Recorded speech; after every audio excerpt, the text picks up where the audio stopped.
We don't even really like to call it a collaboration because you know what, we're walking this path together now as family.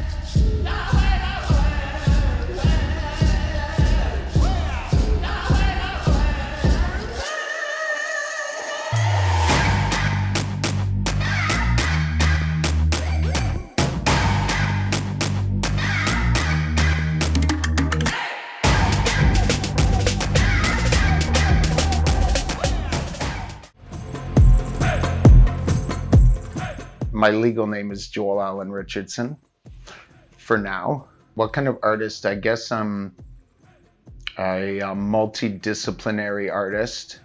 Started as a portrait painter, started adding video, and then projection, and then installation, and then performance.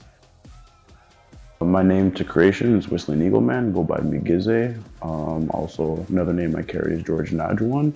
My discipline within art would be a painter, but I'm also known as like a visual storyteller.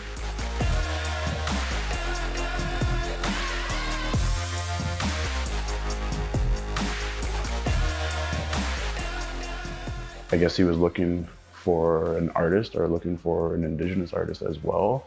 And then we got to talking more, and then he told me he was from Owen Sound, and I told him I grew up on the Bruce Peninsula on the Chippewas and Neyaashiinigmiing First Nations. Yeah, it was pretty amazing how we just shared a bit of history from that place, just talking about the differences and experiences that we had growing up there.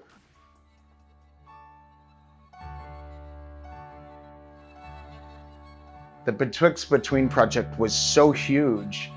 In the first 2 years, we couldn't even describe it to people. So it's a interactive installation, and GPS really played a big role. So all the story points were tied to locations, and that was reflected in the maps on the floor, the maps on the walls, these big tacks, and then we created a smartphone app to interact with it.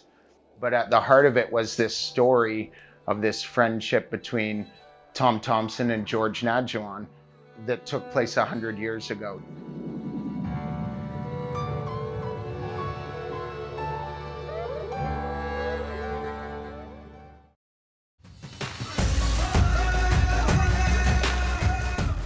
My name is Captain Jimmy Swan.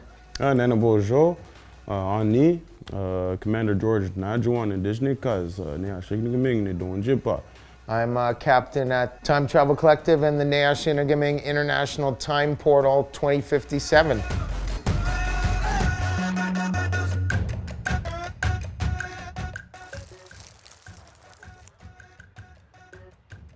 Hold on, don't start the story yet. We're just trying to work out, it's a little bit of a choppy connection right now from Kenya.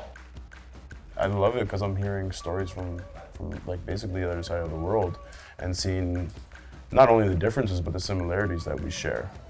You know, talk about the environment, talk about, you know, language, Indigenous language revitalization from every corner of the world, and talk about reconciliation between settler communities and Indigenous communities, and you know, celebrate through this project as well.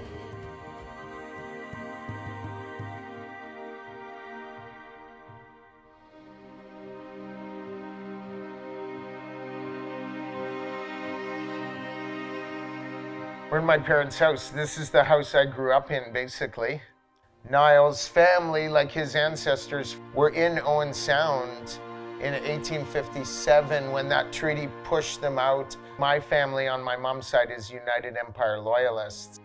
So a lot of people talk about these things and they say, oh, we're not responsible and stuff. People were actually the settlers who were involved in the other side of some of these stories. I think that's what inspires our work too, is that whole truth and reconciliation, and not shying away from that truth, but also finding those new paths forward. Because I bet a lot of people in this region don't even know about the Sydenham settlement. And I used to not know.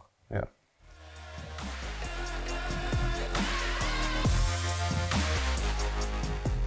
I think it has to be on the basis of true friendship, coming together as community members, you know, treating each other with respect, with love, with truth, with kindness, with humility, with wisdom, facing problems with courage together.